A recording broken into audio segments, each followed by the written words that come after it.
établir, bâtir une église foi des vainqueurs là-bas. Ma sœur, pour toi c'est Dubaï.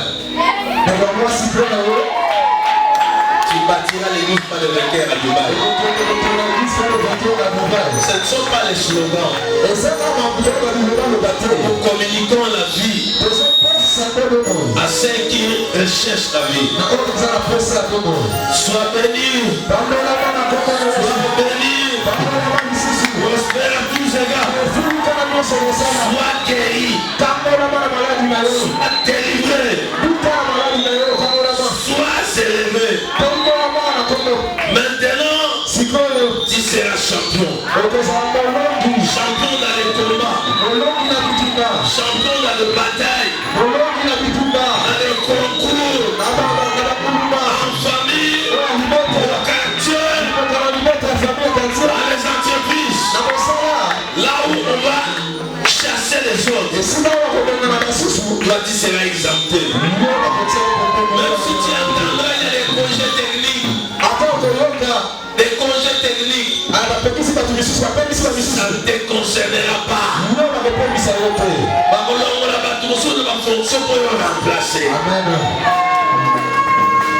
Entreprise et au coin en faillite, mais yo, au Tikala, image entraînée.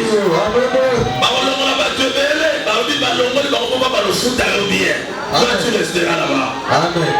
Amen. Amen. Les combats de la destinée.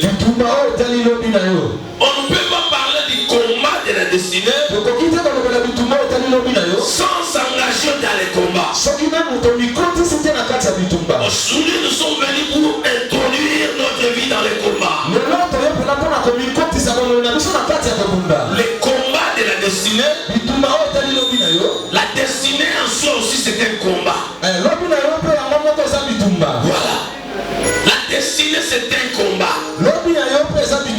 Ta vie c'est un combat. Tu es venu dans le monde. Toute créature t'a précédé. Il y a les lions qui t'attendent là-bas. Il y a les ours qui t'attendent. Il y a les dinosaures. Il y a les démons. Les esprits qui t'ont précédé. Qui règnent des gens. Qui dominent. Qui contrôle toutes choses. Maintenant toi tu viens mérite. Mais on te dit cette nation t'appartient. Le Seigneur dit à Abraham, parce que tu m'as obéi, alors je te donne au Canaan. En Canaan il y a des Amalek, les Amalek, non c'est-à-dire les géants. Le fils d'Anakim et le fils de Laba. Non, Laba, c'est l'ancêtre des Anakim. Les géants. Les personnes nées grandies dans les combats. Ils n'ont pas besoin de faire des gymnastiques. Ils naissent avec la force de battre. C'est comme bateau va bien la bouta bande bambene babota matambinga mukwamo. OK. Yo soko petit du kofi yo mo bugani. Les autres pareils existent. Je vis comme ça avec mes propres yeux. C'est vers le Maïnombe là. Vers Basengele. Donc, Babota Mala, Baleki Niwe na Moulaïna Mounene. Ozotala Eboy. Donc, ce va gagner na Liboko Makas à Mobukayo. Na Liboko Moko. A Simbio Gabo na Liboko. Ce va gagner pendant la Kanda. C'est-à-dire ce sont des personnes nées avec la force de frappe. On a besoin de la sport. Donc, alors déjà, les personnes, leur race, leur tribu, ils étaient là au Canaan. Ils habitaient Canaan. Alors le Seigneur vient à Abraham et dit, Je te donne ça. La chose appartenait à Alba. Et l'autre, c'est déjà dans ma boko, il y a là-bas. Le fils d'Anakim. Bana, il y a Anakim. Et le véritable propriétaire de Cana. C'est eux qui ont construit Cana. Mais Dieu vient à Abraham. Un pauvre bicheron. Un fermier. C'est lui qui est élevé. Un éleveur. On lui dit, nous irons à Jélem. Je te donne Jélem. Là où il y a des Moura. Là tout le monde en perd, même les politiciens. Mais Dieu te dit, c'est pour toi.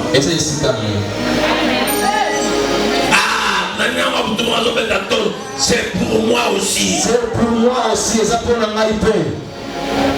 Être rien. Dans ta destinée, le Seigneur t'avait dit, tu habiteras les États-Unis. Le Seigneur t'avait dit, tu vas travailler dans le bureau, le cabinet du président de la République. Le Seigneur aussi avait dit à Marie, tu enfanteras un enfant qui sera le plus célèbre du monde. Sans avoir été connu par le nom.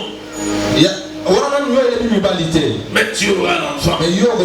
Mais depuis que le monde est monde, l'histoire pareille n'a jamais été. La destinée. Ésaïe chapitre 40. Ésaïe chapitre 40.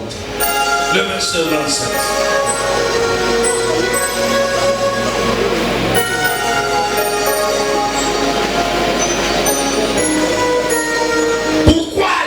Jacob, pourquoi répètes-tu Israël, ma destinée est cachée à l'Éternel.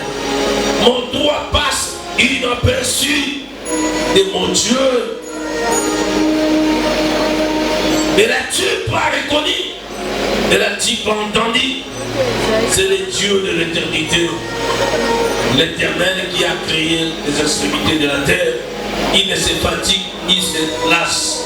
Son intelligence est insondable. Amen. Amen. 2 Pierre chapitre 1er. 2 Pierre chapitre 1er. 2 Pierre chapitre 1er. On commence aussi par le premier verset. Simon Pierre, serviteur et apôtre de Jésus-Christ, à ceux qui ont reçu en partage une foi d'une même prix que le nôtre, par la justice de notre Dieu et Sauveur Jésus-Christ. Excusez-moi, moi j'ai une version Thompson. Lui c'est non Thompson. Peut-être que le monde dans un temps est différent dans la version. Dans un temps Thompson. Le temps l'explication de nos arrangements.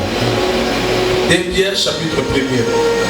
Le premier verset. Simon Pierre, serviteur et apôtre de Jésus-Christ, à ceux qui ont reçu en partage une foi, une même prix que la nôtre, par la justice de notre Dieu et Sauveur Jésus-Christ. De notre Dieu et Sauveur Jésus-Christ. Que la grâce et la paix vous soient multipliées par la connaissance de Dieu et de Jésus-Christ notre Seigneur. Sa divine puissance nous a donné tout ce qui contribue à la vie et à la piété, en nous faisant connaître celui qui nous a appelés par sa propre gloire et par sa vertu. Par elle, les promesses les plus précieuses et les plus grandes nous ont été données, afin que par elle, vous deveniez participants de la nature divine, en fuyant la corruption qui existe dans le monde par la convoitise. À cause de cela même, faites tous vos efforts pour joindre à votre foi la vertu, à la vertu la connaissance, à la connaissance la maîtrise de soi, à la maîtrise de soi la persévérance, à la persévérance, la piété. À la piété, ici la piété c'est l'attachement. À la piété, la fraternité. À la fraternité, l'amour. En effet, si ces choses existent en vous et si multiplient, c'est-à-dire abondamment, elles ne vous laisseront pas sans activité, ni sans fruit pour la connaissance de notre Seigneur Jésus-Christ. Mais celui qui ne les possède pas est un aveugle. Il a les yeux fermés. Il a mis en oubli la purification de ses anciens péchés. C'est pourquoi, frère, efforcez-vous d'autant plus d'affermir votre vocation et votre élection. En le faisant, vous ne broncherez jamais. Que Dieu bénisse sa parole. Je disais que Dieu bénisse sa parole. Il suffit de lire seulement. Nous comprenons déjà l'importance du message de Dieu. Combien le Seigneur nous a parlé au travers de la lecture. Nous continuons notre thème, les combats de la destinée. Ta destinée. En fois dernier, on a parlé que ta vie sur terre c'est une destinée. Amen, amen. Amen. On avait dit, on a parlé, comment la Bible nous a parlé au niveau de Psaume 139 que Dieu, avant d'être créé, il avait planifié dans une lettre, dans un livre, le plan d'action que toi tu dois réaliser sur la terre. Au niveau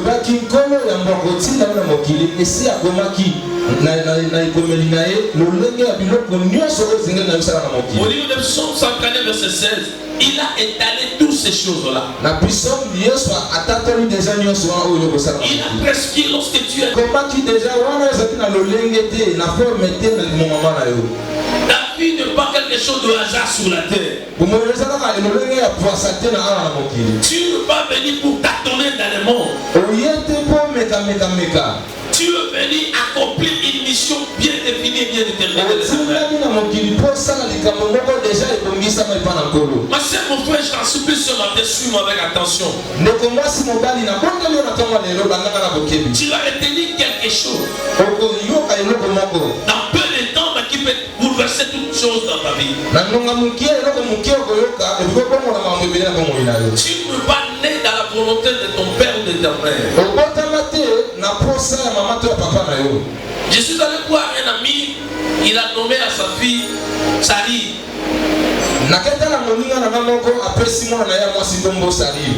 J'ai dit pourquoi Sari? Il dit parce qu'elle est née brusquement. Mais je lui ai dit personne n'est né brusquement. Tout a été planifié par Dieu. Dieu savait que cet enfant devait naître. Mais pourquoi Dieu Sari? Brusquement. Donc le vrai nom c'est Sari brusquement. Mais on l'a coupé brusquement. Ayaki ne na balakata. Abota mane na balakata. Na yeba giti. Alors balakata bakata batika kaka. Ayaki ne. Et comme il a dit Sari. Et comme il a dit je vais t'annoncer une chose importante aujourd'hui, mon frère. Avant que tu sois d'abord formé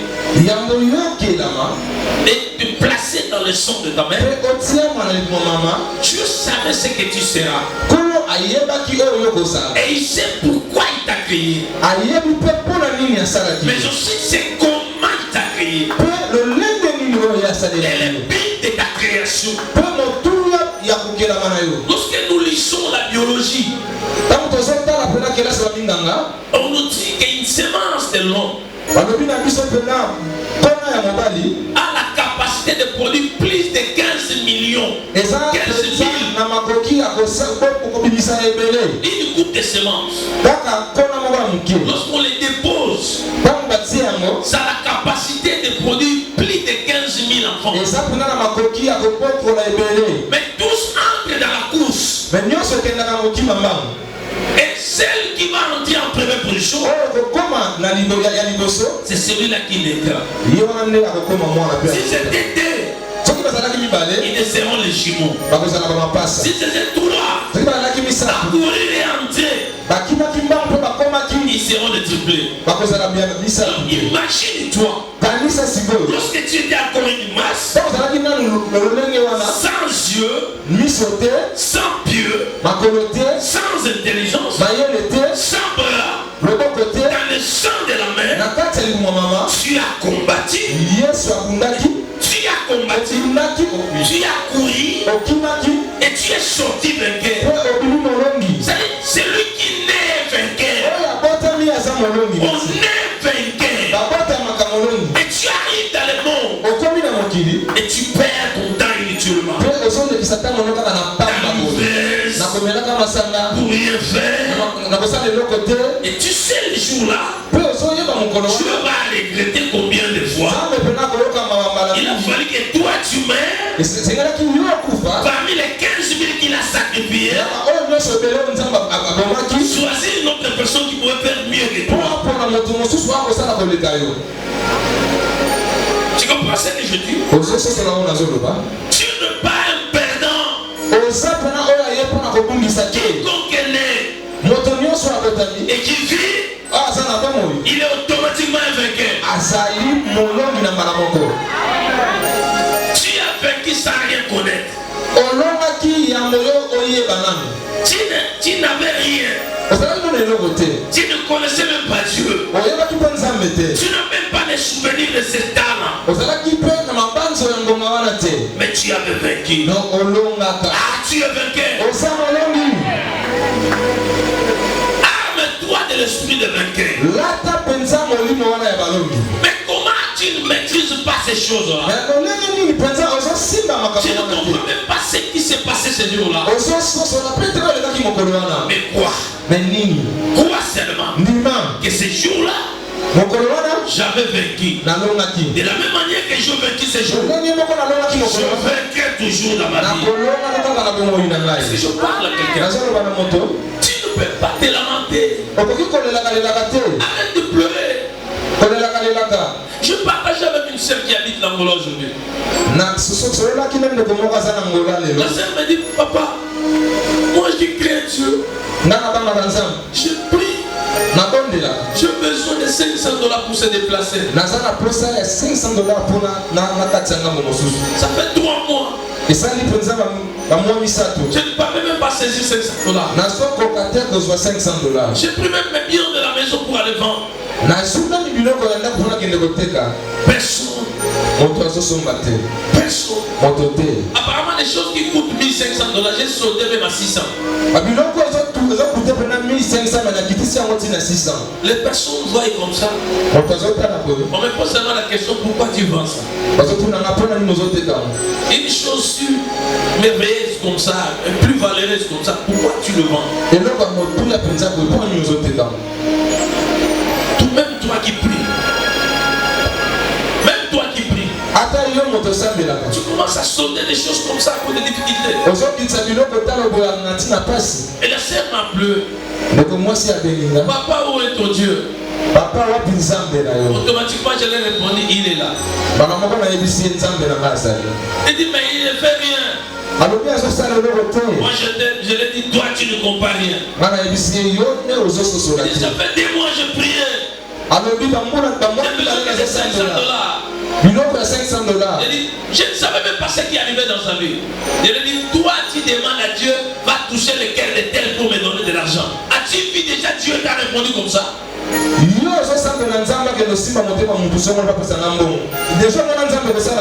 jours, Pierre avait besoin de l'argent. Le Seigneur lui a envoyé que je prie pour telle personne pour qu'il soit touché dans le cœur pour te donner de l'argent. Il a dit, va pécher. Va faire ton travail. Le travail que tu as l'habitude de faire. Maintenant ça sera différent. Si hier le travail ne tenait pas, mais aujourd'hui ça va tenir. Avec ma parole, va faire la pêche encore. Tu auras les poissons. poisson, dans le ventre du poisson, tu auras de l'argent. Je l'ai dit, arrête de prier. Seigneur, touche ma tante, touche mon frère, touche ma soeur. J'ai demandé de l'argent qu'il me donne. Là, tu ne peux pas demander à Dieu. Tu demandes aux gens. Allez, mets-toi à genoux là-bas. Élève tes deux mains. Dis Seigneur, je suis ta servante. Je suis ta servante. Toi, tu as beaucoup d'argent. Mais moi aussi, je suis ta fille. J'ai besoin de l'argent. Et tu sais aussi que j'ai besoin. Tu sais aussi que je manque. Mais moi aussi je sais que tu en as beaucoup. Merci Seigneur. Parce que tu m'as exaucé. J'ai dit arrête. Je suis entré dans la douche. Je commence à prendre bain. Dès que j'ai fini, je rentre. Le téléphone commence à sonner. La sœur commence à crier. Zambé foi de vainqueur. Il dit quoi? L'oncle, un oncle qui n'a jamais demandé. Ils sont même des relations élargies. Vraiment,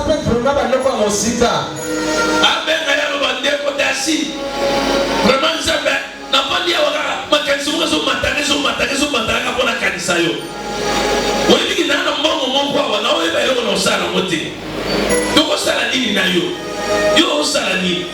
papa n'a la prière. Ah, la prière, c'est que nous avons besoin pas pour la main. Nous avons $800. Amen. Mais ça adresse le numéro, nous avons $800.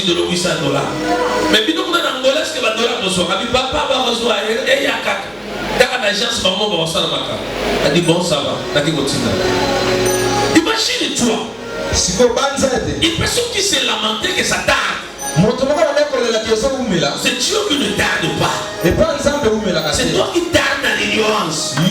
C'est toi qui tarde dans la négligence. C'est toi qui rabaisse Dieu. Tu ne places pas Dieu là où il t'attend. Mais Dieu là où il t'attend.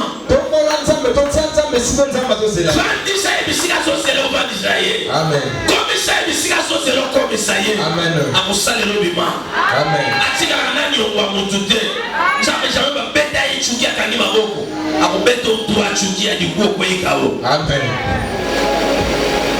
La destinée. Ce que tu recherches existe. Ce que tu as besoin existait avant que toi.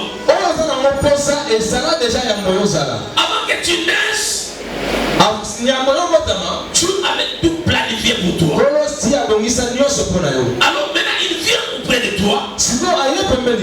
Il communique le vouloir et le faire en toi. Imagine-toi. Je donne un exemple. Excusez-moi bien le meilleur. Venez. Tu as besoin, admettons, Père Caleb a besoin de papier mouchoir. Avance un peu. Il a besoin de papier mouchoir. Commence à chercher un peu là. Cherche le papier mouchoir. Ça dit, non, excusez. Maintenant, je comprends que Caleb transpire. Il ne me voit pas. Alors moi je viens, je cache le papier mouchoir ici. Moi je me mets ici. Je viens, mais toi tu transpires comme ça, il faut chercher le papier mouchoir. Allez, va chercher. Tu vois, avant de créer la soif en lui, j'ai déjà placé quelque chose qui va lui donner la solution. Mais je crée à lui les désirs. Mais je ne dis rien. Je dis vas-y. Pourquoi comme ça? Comment ça fait? Tu vois, il cherche. C'est itinéraire. Il faudrait retourner vers moi. Si tu as constaté que la sueur n'est pas bonne pour moi, donne-moi la solution. Mais lui il commence à chercher. La solution, c'est la personne qui a vu les rêves. Mais lui, il commence à chercher. Commence à tourner. Je ne lui dirai rien. Tu sais pourquoi? Parce qu'il ne m'a pas honoré. C'est qu'il ne connaissait pas. Moi, je l'ai averti. S'il se tourne vers moi aussi je vais tourner vers lui. S'il revient à moi, c'est toi qui as vu la sueur en moi.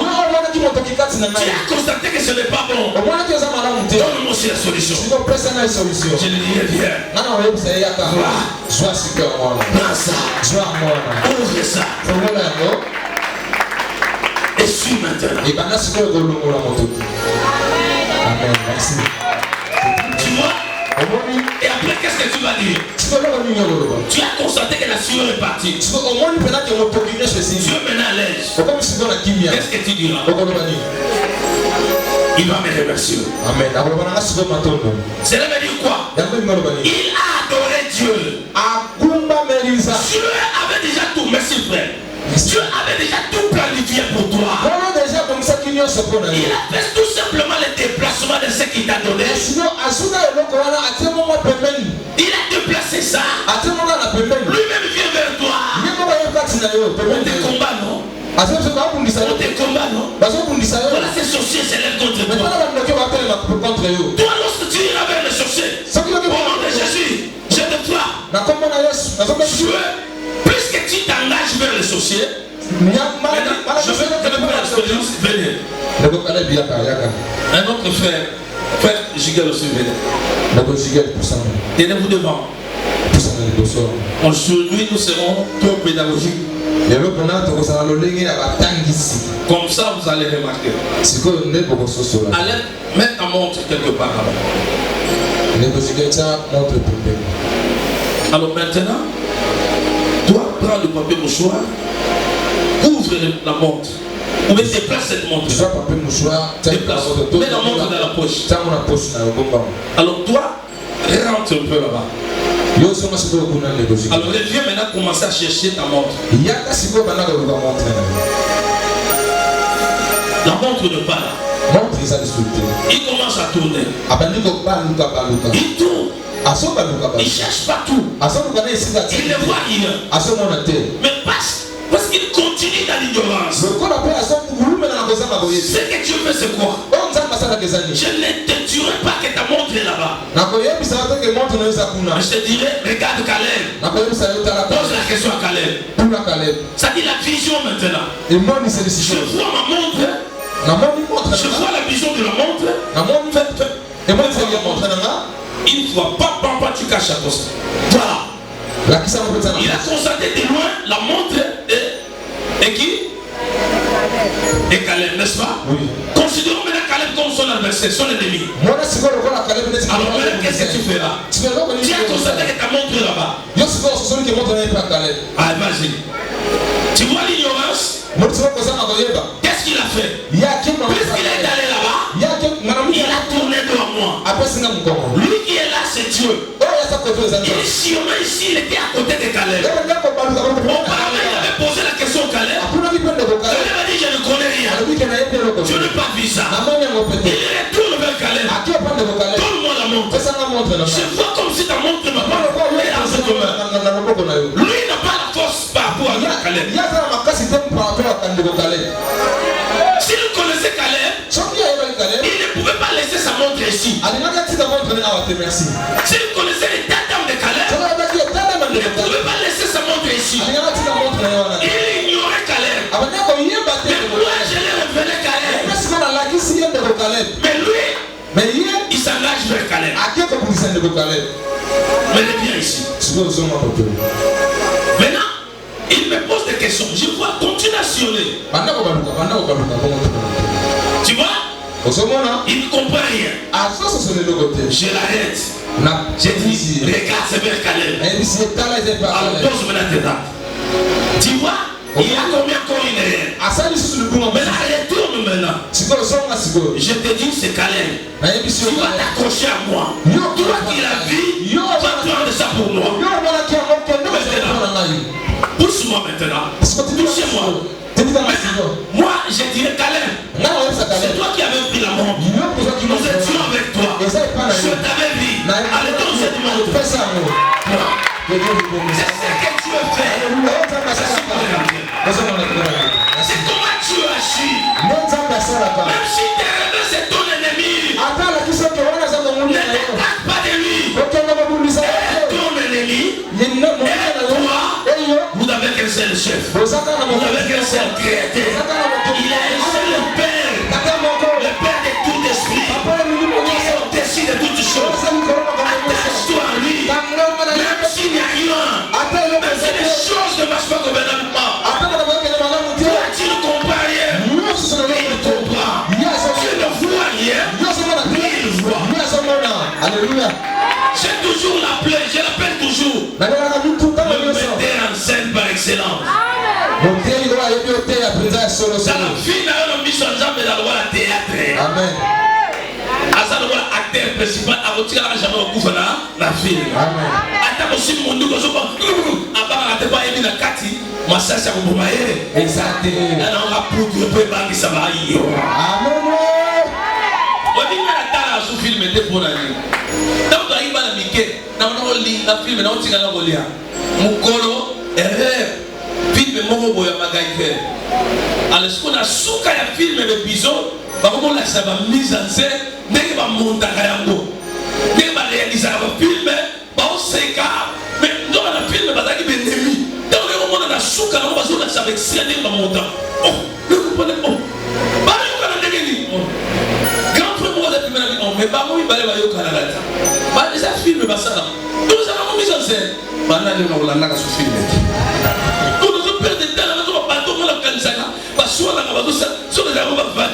Mise en scène bayokani yo kosala bo banda jour wana boyatile na la nation film.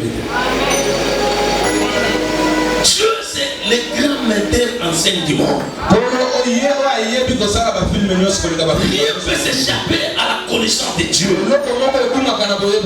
La vie c'est une mise en scène pour Dieu. Il savait que tu croiseras cet homme, cette femme. Il croiserait tel. Mais pour bien jouer dans le film, il faut consulter les réalisateurs. L'auteur de l'idée. Même ce que tu veux faire, il faut faire ceci, cela. Ne crois pas que tu es célèbre. Même les sauvages d'inviter dans le groupe d'attente de qui c'est de Sai Sai. On ne dira pas seulement ça la notion de l'idée. Ça c'est l'animé au salaboye, peut comme aboye. Sur la salle, habité wala simbi ou bien simbi. Naï montant au salatou naï. Si vous ça va, pour la nuit, pour réalisateur pas au monde. Ta vie est cachée entre le mal et Dieu. Nous avons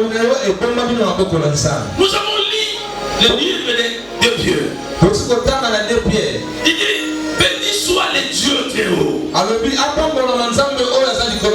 Dieu le Père, notre Jésus-Christ. Qui nous a bénis de toutes sortes de bénédictions dans les lieux élevés. Il dit,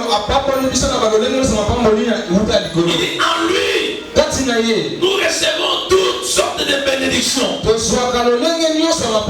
Par sa divine puissance. Par la puissance divine, nous recevons tout. Tout là c'est quoi? Les promesses. Amen. Dieu t'a promis. Tu n'auras pas ces choses loin de la puissance de Dieu. Lorsque Dieu t'a promis que tu auras le mariage cette année, ne recherche plus le mariage. Recherche la puissance de Dieu qui donne le mariage. Dieu t'a promis la bénédiction. Ne t'accroche pas à la bénédiction. Recherche la puissance de Dieu qui accorde la bénédiction. Tout ce que nous voulons recevoir de Dieu, nous le recevons par sa puissance. S'il a la puissance de Dieu, tu verras ces choses vont s'accomplir. Rappelle-nous de l'histoire de Daniel. Un homme spirituel. Craignant Dieu. Un homme intègre. Daniel a invoqué le Seigneur. Il a prié, Seigneur, Seigneur, Seigneur. Seigneur a dit, je t'exauce. Il a envoyé un ange du ciel pour venir bénir Daniel. Un ange ne commet pas de péché. Alléluia. Amen. Ce sont des créatures qui ont la sainteté en eux. Bien qu'il y avait des anges qui étaient dessus, mais les anges qui sont au service de Dieu reflètent aussi l'image de la sainteté. Amen, amen. L'ange arrive en cours de route. Roi de Perse, qui est l'image du diable, arrête l'ange. Il arrête dans l'espace. Tu n'arriveras pas. Et Dieu se tue. Dieu se tue. Pourquoi? C'est parce que Daniel avait arrêté la prière. Et après Daniel s'est rendu compte, Dieu ne ment pas. Il m'avait promis des choses. Mais pourquoi ça tarde? Daniel revient en prière. Dieu parle maintenant. Il dit, Daniel, j'avais envoyé un ange, mais il a été saisi par le roi de Perse. Maintenant, je dois encore envoyer Michael pour venir combattre et pour les libérer. Ce matin, les combats que tu dois t'engager pour entrer dans ta destinée. Lorsque nous lisons la Bible au livre de Matthieu chapitre 2, nous voyons qu'elle n'était pas au courant de sa naissance. Bien qu'ils étaient informés qu'il aura un enfant qui naîtront. Un enfant qui naîtra, qui viendra pour bouleverser les choses.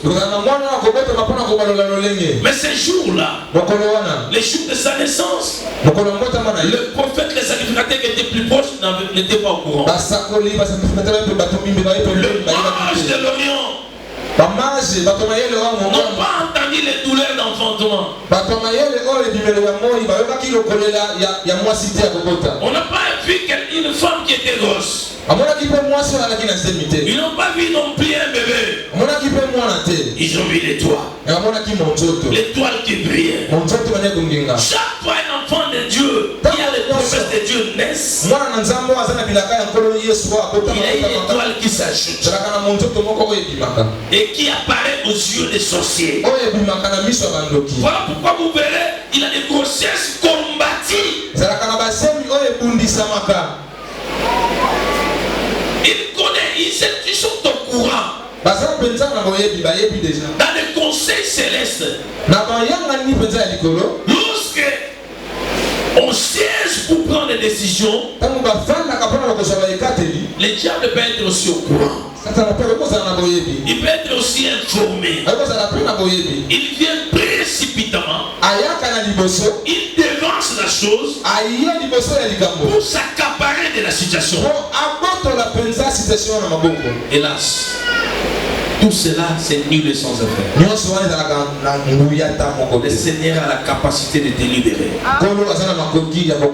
Aujourd'hui nous allons prier. Avant que tu naisses, il y avait des lois qu'on avait données dans ta famille. Jésus est né. L'ange apparaît à Joseph. Lorsque l'enfant devrait naître, l'ange parlait avec Marie. Mais lorsqu'il s'agissait de sécuriser, protéger l'enfant, l'ange commence à parler avec Joseph. Il apparaît à Joseph, il dit, Joseph, prends l'enfant et sa mère.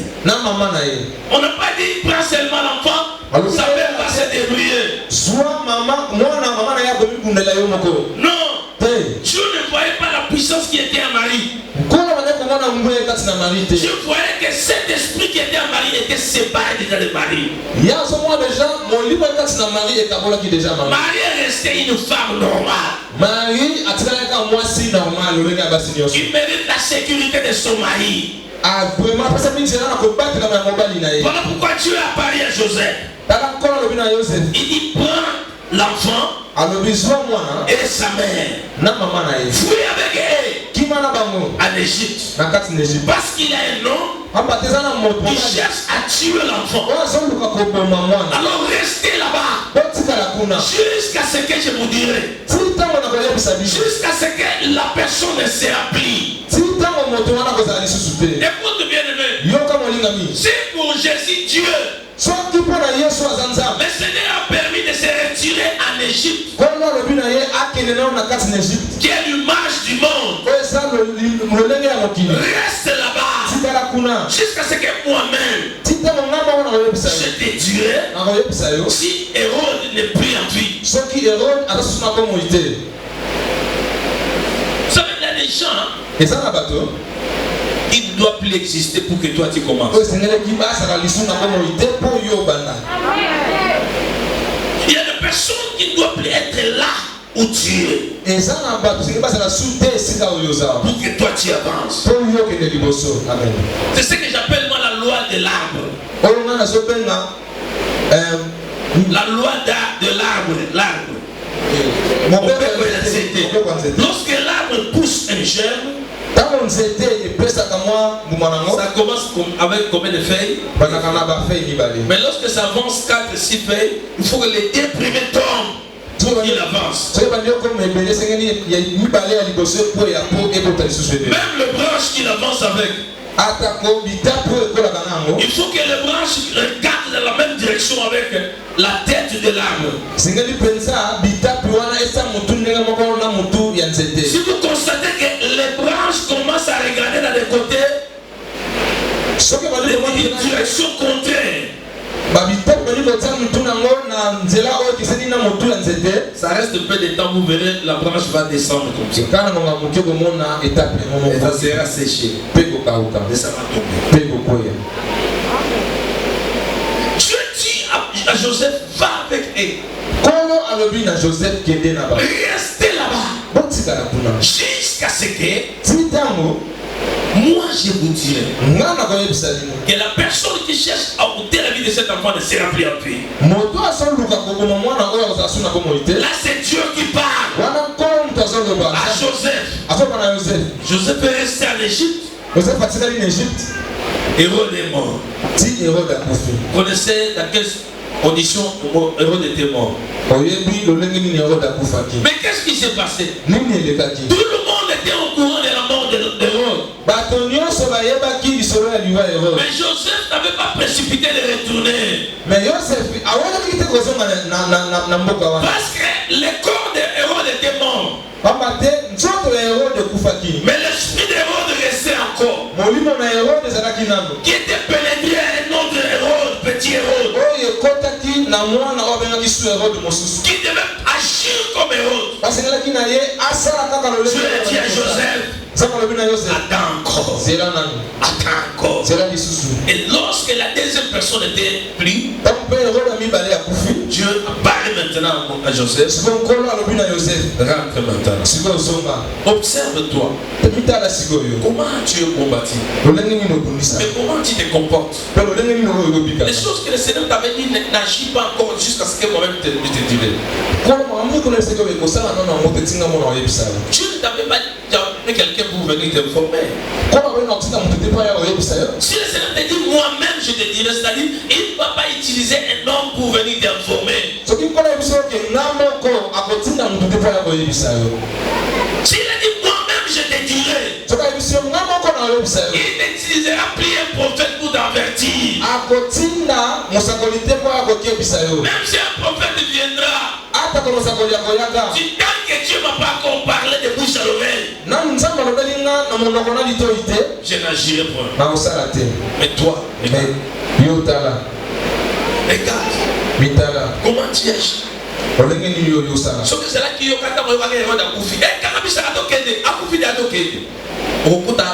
Zoto héros de Koufi, mais mon héros des Awa. Les autres, c'est là où on va. Oh, on te voit à ce salon. Ce matin, nous allons se lever pour battre l'esprit qui t'a combattu depuis l'enfance. Vous savez, moi, depuis que ma mère m'a révélé, c'était l'année passée. Que voilà comment tu étais né. J'ai changé mes prières. J'ai demandé Dieu, j'ai dit Dieu, tu me diras pourquoi seulement moi. Toutes ces choses sont arrivées dans ma vie. Je vais savoir en exclusivité. Je vais comprendre dans la profondeur. Tu as permis les jours de ma naissance. Ma mère entre en coma. Je n'étais pas allaité par ma mère. Et dans ma jeunesse, j'ai tant que je serai péréné dans qui m'a mis dans la kina. Quand je suis un grand homme d'affaires, dans le salon de voyage, il y a mon taille. Dans le but que je suis en côté, je suis en côté. Quand tu me connais, je suis qui m'a mis. Si par exemple, la canne des Zambie, il peut me permettre de ma sœur ou ma fille. Colère m'a dit à ce moment. Dans la colère, on s'en a dit. J'ai la colère en esprit. C'est un lobby. Là, il y a un mawa. Maman, il y a un mawa. Là, il y a un mawa. Là, il y a un mawa. Là, il y a un mawa. Là, il y a un mawa. Là, il y a un mawa. Bon, mon sérieux. C'est tout le monde qui sait. Maintenant, la assemblée là, ça peut me dire ça. Est-ce qu'on peut faire la assemblée là? Ok. Si on a un peu de forme, là, c'est mon mot. Ok.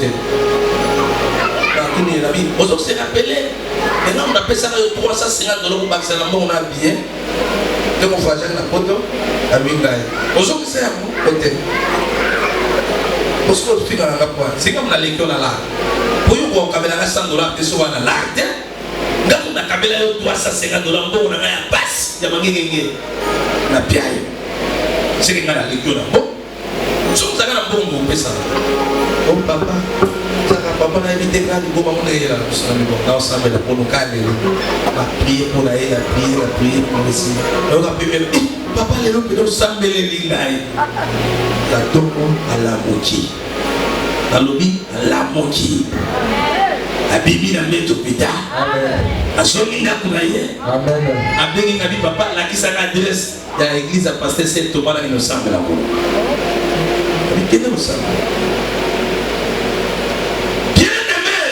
Bien aimé. Tu as tout. Ne te vois pas inconsidéré. Tu as des choses.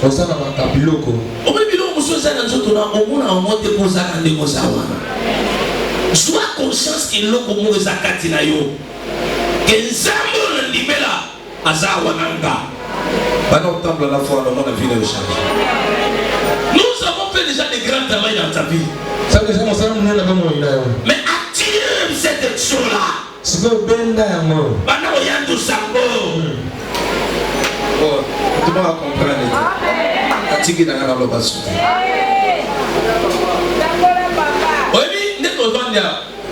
Ndemo awuti Angola bilamba epasuka ana 40 ya sambela na libumwa azoya alemba yobe ya baye mais mundele wazana pale ya jamaa soka tiebo ye ndamoni diamele leo ani yaka dabre bozo bena ni mutaliboma no ki mutaliboma na ye azo sala mutaliboma ko batu suba cha ekate ya sani aleka babariye et alors on la vie là. Dieu te laisse comme ça pour il a des combats à mettre au cara. Ah, t'as la son comme une personne dans ce scénario. On va le faire comme on a terminé sa vie là-bas. Est-ce que la quelqu'un qui comprend ce que Dieu va faire? Ce que je sais, on favorité. Amen. On souque la beauté. Amen. Au Père de nos temps, Bamba. Sois béni. Mais si on a la main dans le fond, yo sala li kambe sala mutema na passion automatiquement tu es maudit. Oui, maman. Parce que non, il s'en va monter. Ça dit je dois te bénir automatiquement. Mais malédiction, quand tu as la douche, automatiquement, tu es maudit. Si tu as des bossos, biloko yo, namzele angolu anza bozo na basala anza, et balo boum. Il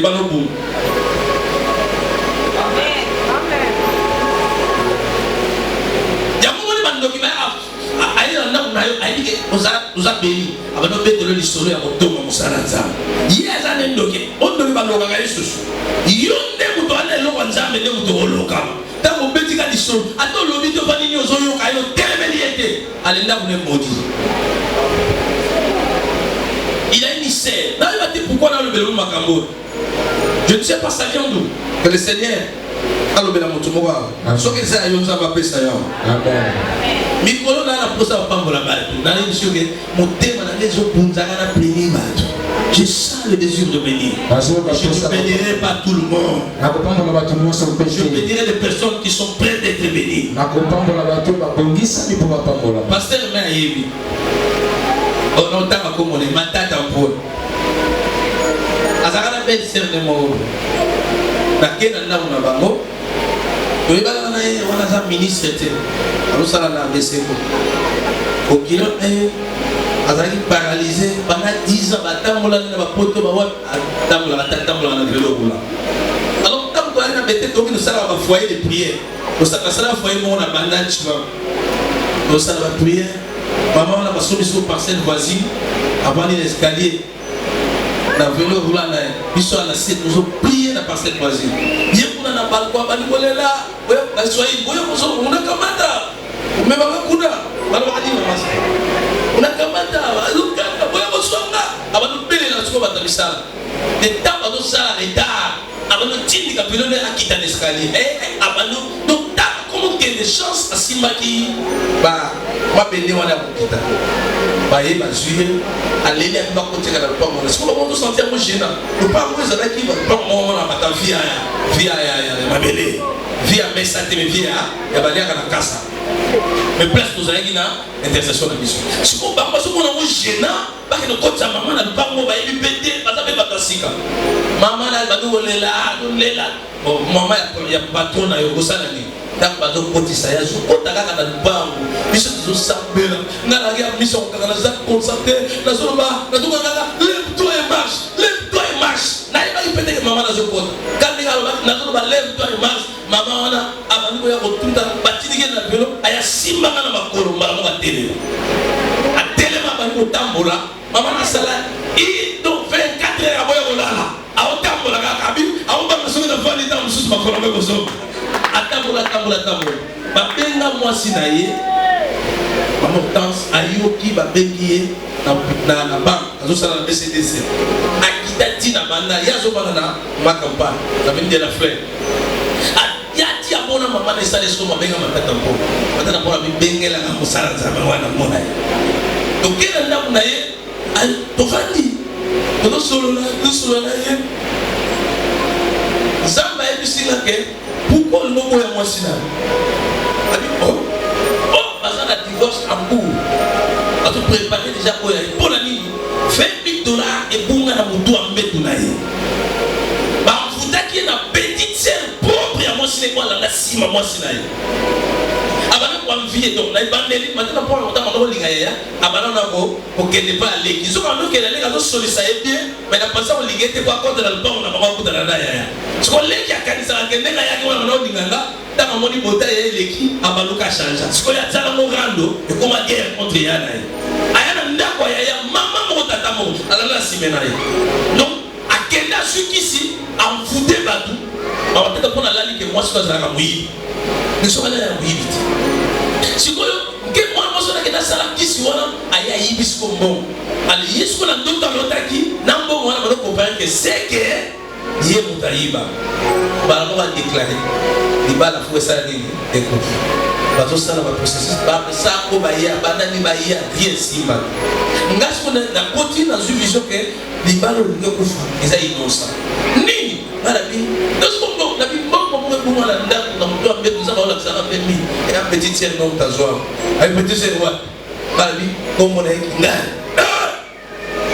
attends pour la bouger non c'est pas vrai il y a liberté Esaïe babenga maman na téléphone aya koti atamula la bagarde akoti na pas balobi prophète babenga prophète loma labi moto ayiba ki wala mosona pumbwa na nzoto akanganga kolangai apake na soyi loki ali ozalo kuta na li nazo continuer na Esaïe yo na ibisi esikwale eloko bale mbati na bi na pesio 3 nazo tanga na 5 otikanga so tikinga te na o déclarer a continuer abado tindika na mire a kolenga na mire a suit chemise na nga a passioni kama na kola chemise a passioni chemise na nga so bango et ça même pas une semaine what is it là na permanence chemise na nga donc fils unique na ya bien donc voilà donc arme de oui bien notre système va faire bailler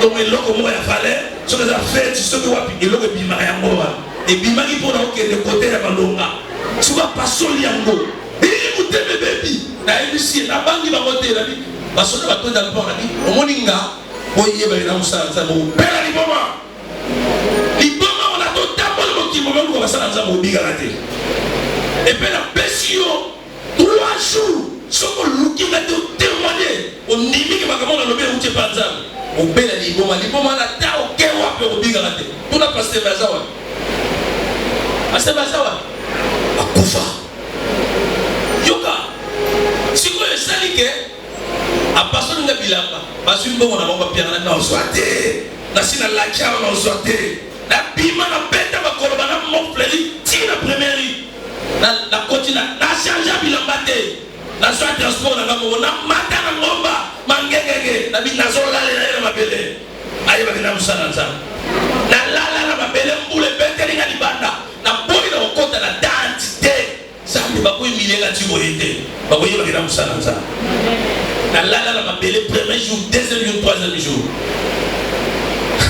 Yesu azabia amen eke pa babengi papa stewa babengi beki ingi ba potre bake kuna abali liboma na yokisa papa stewa ya convaincre nga osamusana nzambe okanga kanda te dokenda ni papa na okende te so obenga na betel obenga na Bible lobake to wiso wi omoni so na yoka kisoni la kei na soni wana to kei kuna na papa stewa eko risque nga pe na kofi po maloba na nga il faut salama na nena bano finga inga ta finga inza bagei bas isa équipe ba même etina porte ba même ba sambe rien donc on va aller dans la permanence parce que Fabrice a juste stratégie avec le téléphone de boy abina so même la yekuna a même etina permanence toujours là la permanence là pour occuper donc il fait so ba bisa que no pese mai na kena bien mai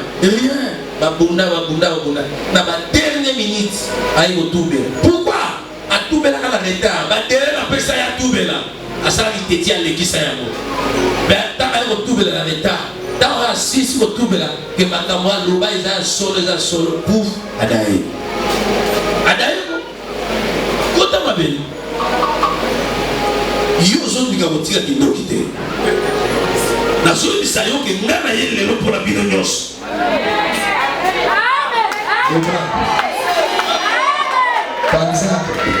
voilà asala kisi po baboya ndeko na ya remplacer liba na bisi ndeko na ye liba na yo zo ba femme sebe ki no batele no go po botaka bana baso botaka mala mala za ba peso sebe go botaka mala mala abota pe mala mala bien aimé asala kisi po liba ya na ye watikela libele tala moni anu ba bomaye ba bomote na yo ko informer o mo musapila ke to mo nyangwa ibandi kuna zo tamu soit qui domine yo waka kona pour soit sorcellerie na yo ya kotikela na bosiko après kilti soki osakani ndeko sakani awa aventure abo awe komi otie tembe omoni mo epatika asikoyo kokana tenga na yebiote na yebio za na loki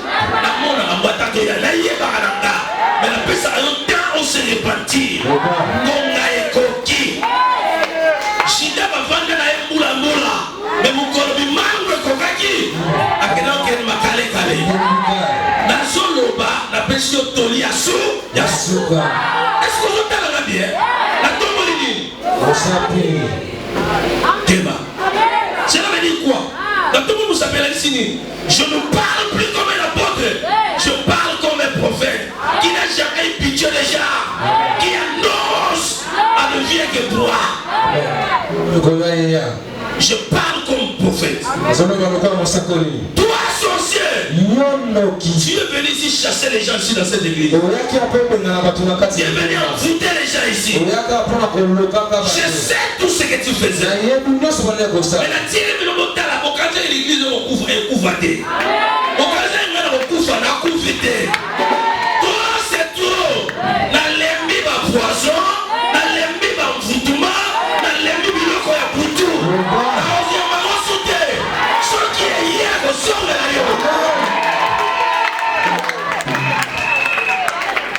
Non, il va se poisson quand on a un jour doté. Si on met au coin, ma calé.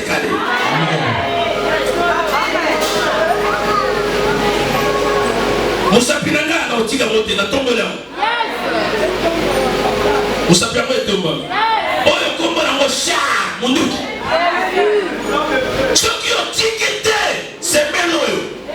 Okota kaso garage nanda makole kuvimba yelonge kuvimba libumo kuvimba okuva teme ngobongo na motema atotili na bakongo nzambe akotinda mosala nzambe moko akemomona yo kuna atochange bapiese cet esprit ekosalaka okutana na bato bamona yo nana besoin d'appel grote on me dit qu'il ne peut pas mais qu'après c'est ton jamais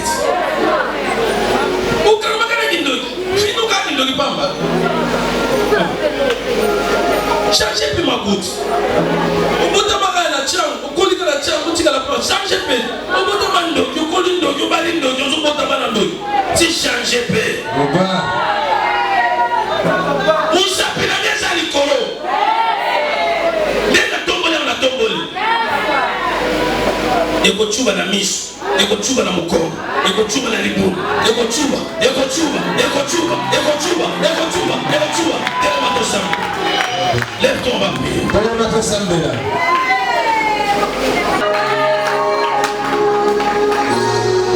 kama miso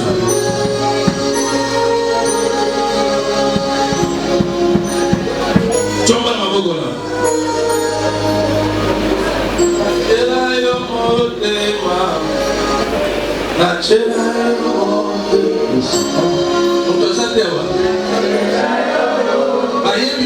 concentré.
chante avec moi.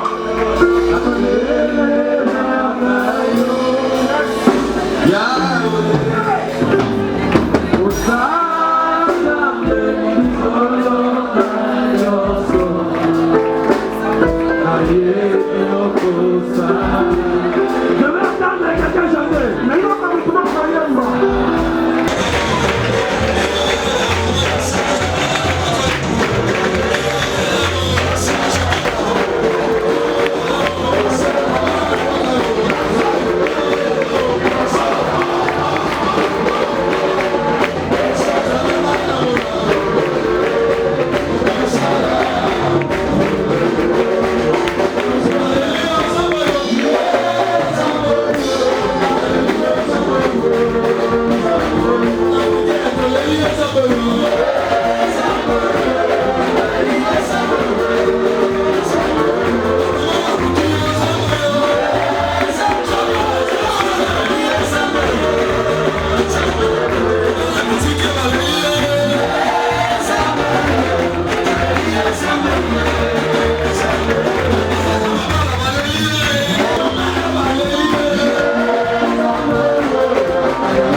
rien d'autre que la puissance. Répétez, Seigneur, accorde-moi la puissance divine. Visitez ce que. Voilà.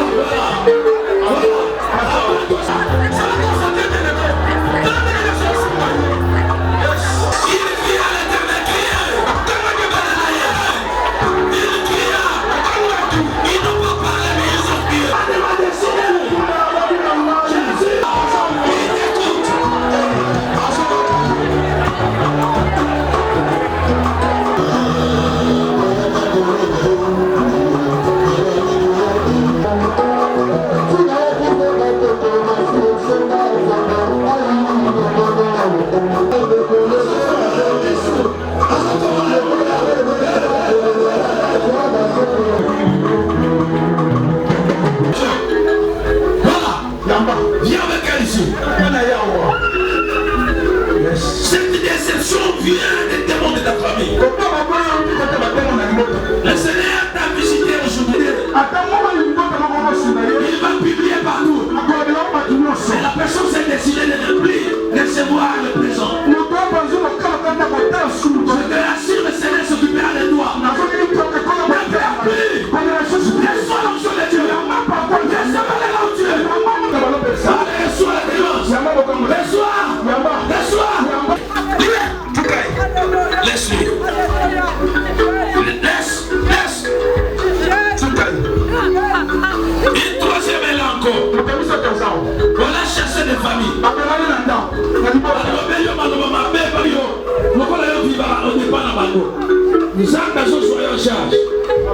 Allez. Amène-les.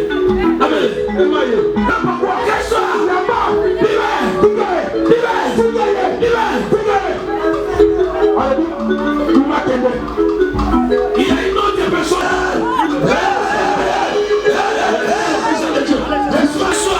Reçois la libération.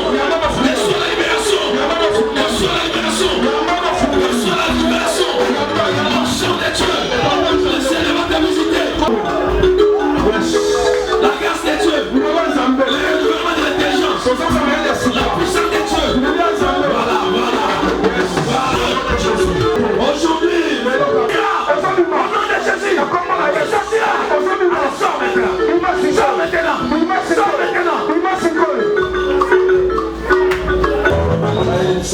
maintenant.